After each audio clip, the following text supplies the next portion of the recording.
لك أعطيتني يا ربي يد أن أعمل صالحا ترضى بها اليد، غيري يا ربي ما عنده يد.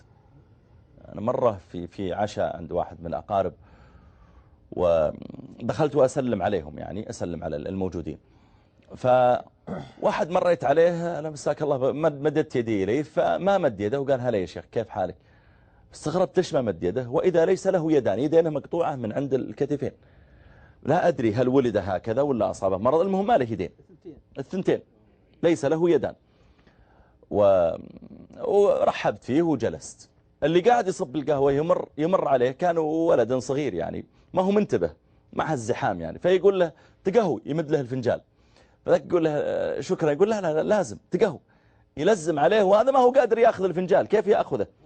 قدامه التمر من أطيب نوع التمر، ما هو قادر، يعني لو أنه أصابه عطش شديد زين والماء أمامه أتحداه يقدر يفكها. كيف بيفكها؟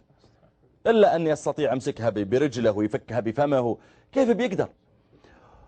والله يا جماعة وسبحان الله عبره، وأنا جالس قلت في نفسي يعني حمدت الله تعالى وسألت الله أن يأجره وأن يعني يعظم له الثواب وأن يعينه أيضا ويسر من يعينه.